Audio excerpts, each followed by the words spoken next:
Hey, what's going on, everyone? It's Eman here from the C-List Villains podcast, and today we're talking new comic book day picks for June 16, 2021. Let's go.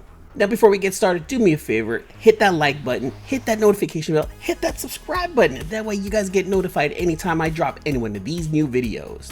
So June 16th is going to be it could be heavy, it could be light. I got to watch what I add to my collection over the next couple of months. I have some things coming up, personal fun things that I got to, comics or, this, and I got to change up my priorities just a little bit for, you guys. So I'm sorry if I don't pick the comic books that you want me to pick, but these are some of the books that I'm definitely looking forward to reading and diving into. So in no particular order, as you guys know, we're going to run down the top 3 picks that I'm going to be going for on June 16, 2021. So let's go ahead and start off with number 3. Number 3 is going, and you guys know me, like I do my best not to add any of the big 2, but there's a couple of books in the big 2 this week that I'm like, okay, I'm really looking forward to this because the previous issues I was really diving into that I really liked. Like Venom's About to End by Donny Cates, and I'll go ahead and sneak that one in number 4, okay? But I was quite impressed and I thoroughly enjoyed Peach Momoko's Demon Days.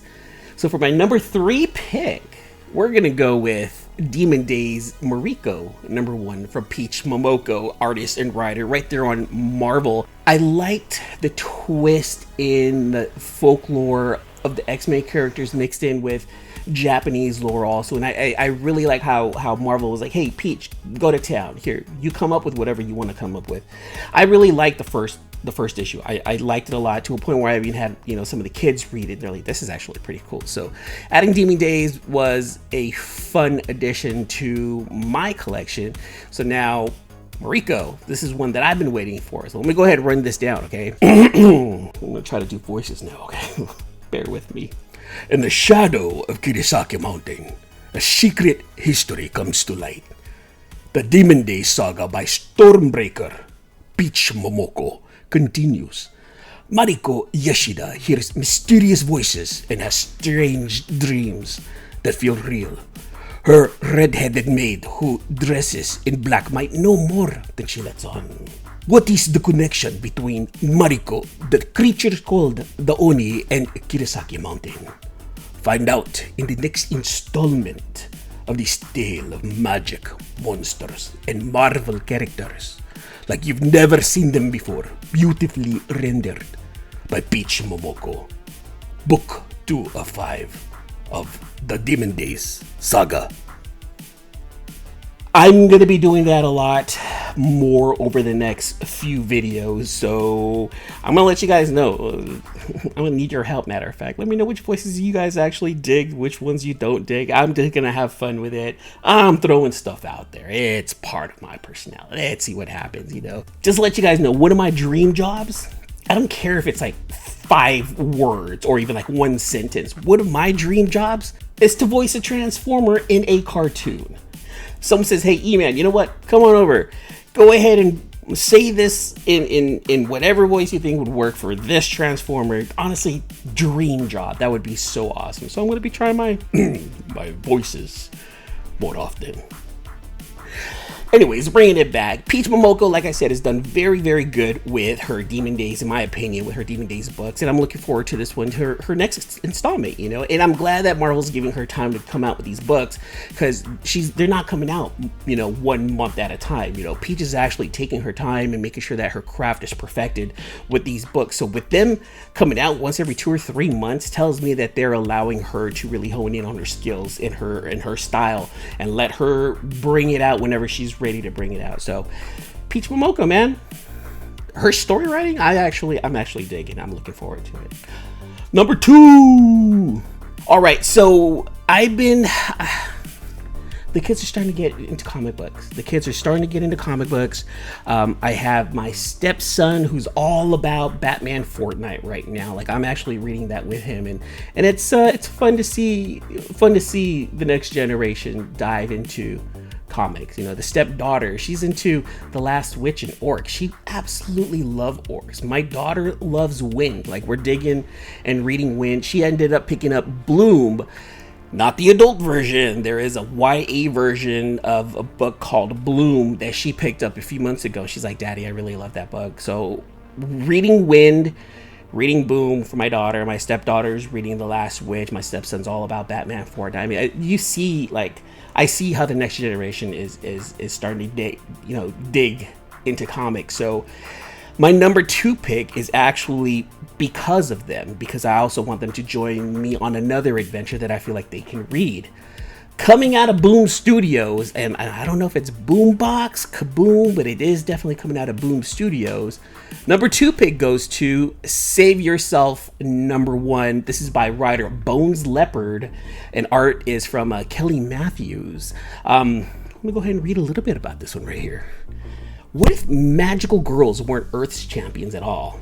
Aoi, Fel, and Jen, better known as the Lovely Trio, first burst onto the scene 5 years ago when they saved Earth from a surprise space monster attack. Since then, everyone, including Gigi, whose brother died as a bystander in a Lovely Trio battle, idolizes them as a superheroic pop team. But when Gigi witnesses the Lovely Trio battling a monster firsthand, she sees something that causes her to question everything she thought she knew about her heroes. A magical new series from the team behind Pandora's Legacy, writer Bones Leopard and artists Kelly and Nicole Matthews, that's perfect for fans of Sailor Moon and Wind. As soon as I saw that last part and Wind, I knew my daughter is probably going to want to read this right here. Sailor Moon, anyone who grew up liking anime back in the day, you guys know who Sailor Moon and what her team is. So this sounds like a book that a new adventure, and it's only 4 issues too, which is really cool. So it's going to be short, small, and bite-sized. So this is something that I can definitely pick up and read with the kids. And if there's any incentives, I think there's a 1 in 10 and a 1 in 25 incentive in this one. And if there are any incentives, I'll probably pick those up too, because I want to, I'm into starting a new adventure. That sounds fun. And this one sounds super fun, and I'm really hoping that the kids may like this one. So I'm kind of shooting in the dark with this. So number 2 pick, Save Yourself, number 1. And to top this off, and I will say that this is my number 1 pick. I know I don't usually put these in order, and I know at the beginning of the show I said this is in no particular order. This is in particular order. My number 1 pick has been a consistent banger after banger after banger, month by month. This book has come out and it's been consistently clean, fun, action-packed.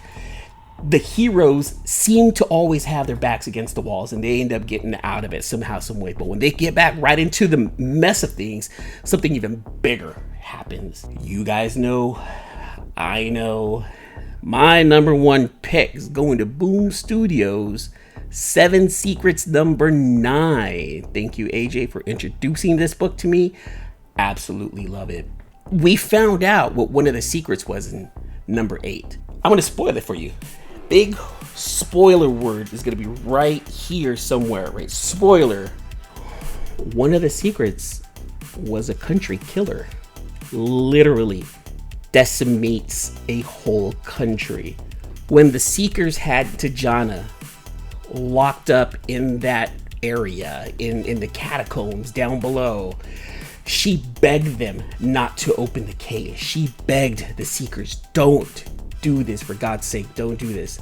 They opened it up. In issue 8, you see all of the world leaders. You hear the air raid sirens. You see the top 1%ers. They even make a reference to Elon Musk in number 8 about a eccentric billionaire who flew himself to Mars and has never been seen again. We know who that is right there. They took this seriously enough to put all the world leaders away. And even at that, the world leaders were like, we don't even know if this bunker is going to hold up to what is coming, but we need to put you away. All of their secret services and whatnot. You find out that one of those secrets is a crazy weapon, an insane weapon. When the Seekers and the Holders came and found out about it, jaws dropped, eyes open. Oh my God, what are we protecting? I absolutely love the direction Tom Taylor's taking this in. Daniele Di Nicuolo his art, his anime style art in this book is fantastic. I want this to definitely be, everyone's looking for that next Netflix show. I feel like this got the makings of what a Netflix anime show should be. However, I want at least 30 or 40 issues before Netflix says, all right, let's go ahead and take it on, because that way I know, hey, look, there's more story to be written. You know, you can write a whole season just about the first arc. You know, the second arc, you can write a whole nother season about it. There's a way to do it. I know Netflix, you got this, you know. But Seven Secrets has consistently been one of the better books that have been out. And I am just more than excited to find out what happens in number 9. Now that everyone knows what one of those secrets are, you're just wondering, holy hell, what are we carrying around with us? This could end civilization as we know it. Yeah, it probably can. That's why you're in charge of holding on to it and making sure that nothing happens to it. That's why you are the holders and the keepers of the secrets. And that's why the seekers are after them, because they want to decimate everything. It's insane. I love this story. It's so awesome. Well, that's it, you guys, for this week's New Comic Book Day pick for June 16, 2021. Now, remember, I co-host the C-List Villains podcast. New episodes are coming out every Saturday on iTunes, Spotify, or your favorite podcast app.